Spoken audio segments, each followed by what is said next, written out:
Children at English primary schools are going to find they're spending less time on kings and queens and imagining what life was like a century ago and getting more time grasping numbers and letters and spellings and sums.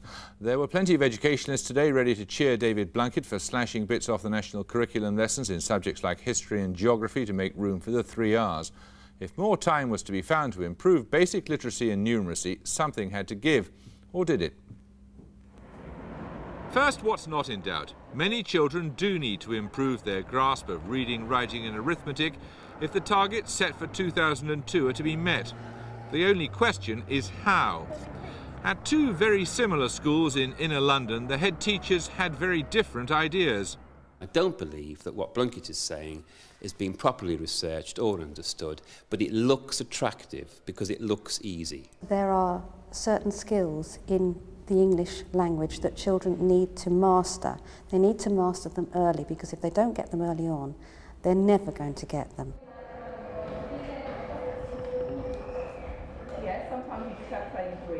Even though their headmistress is in favour of the changes to the curriculum, children at the Wandle School in Wandsworth seemed less sure.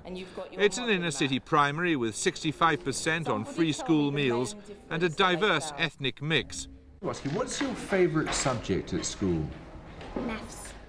They seemed genuinely enthusiastic about the way they're taught at the moment. Well, I think we should do a little bit of everything.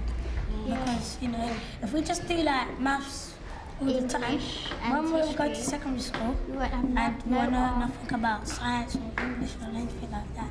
Because if we done too much of one thing, we won't know what people are talking about on the subject we didn't do. I think we should do some art as well.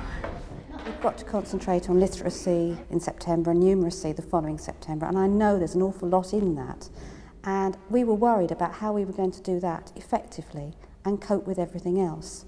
And so we welcome it. Doesn't mean that we're not going to teach history and geography and all those other subjects. It's more built up. Yes, Albert? You can't get a quart into a pint pot, and David Blunkett's ideas will mean a dramatic cutback in the amount of time allowed for other subjects. In 1989, 10 foundation subjects made up the statutory teaching requirements of the national curriculum: English, maths, religion, science, geography, history, technology, music, art and PE. But now the government wants to refocus effort into the 3 Rs. Children will now be spending nearly half their 5 hours a day on maths and English.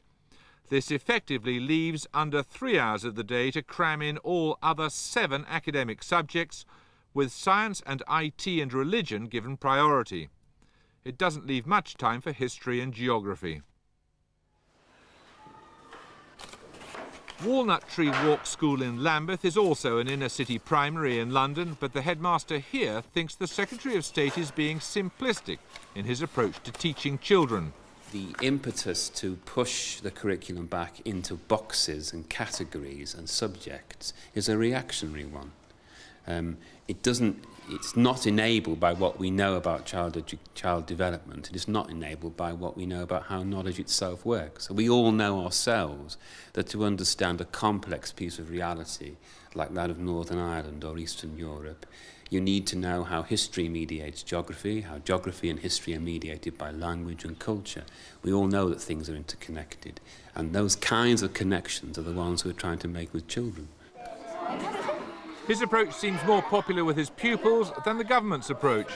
We all love history because we don't get to do it much anyway, so we wouldn't get to do it at all, and we're really getting into it, me and Tom. The problem with the curriculum as it stands is that although children might like the variety, they're not attaining the prescribed levels. By the time they leave primary education at 11, children should reach what's called level 4. They should be able to read and answer comprehension on non-fiction, to write a short story, to spell words like practice, mysterious, gradually and disappeared, and be able to produce fluent joined-up handwriting. Right now, under half of pupils in Lambeth achieve this. The government wants 4 out of 5 to be doing so by 2002, and no excuses. Ironically, this concentration on the 3 Rs is pretty much what Mrs. Thatcher wanted to achieve when she first put forward the idea of a national curriculum. One of the things that informs what Blunkett has done is a kind of simplicity. And it's ironic that Thatcher, the appeal of Thatcher was because she gave simple answers to complicated questions and she took the pain out of thinking. And it's ironic that this so-called Labour government is following in those kinds of footsteps. But there are only so many hours in the school day, unless, of course, you're to decide to make the school day longer. And that wouldn't go down well with either children or teachers. Well, now, Chris Woodhead, who is the Government's Chief Inspector of Schools, is here, as is Sue Bennett, who's Head of Education at the National Trust and used to indeed work for Chris Woodhead not so long ago as an inspector. Chris Woodhead, it is a very utilitarian approach to education, isn't it, this one that David Blunkett is suggesting now?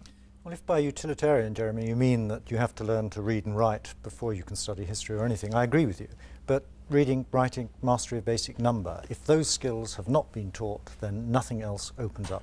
Is it impossible, in your view, to teach English, for example, through history or geography? No, not at all.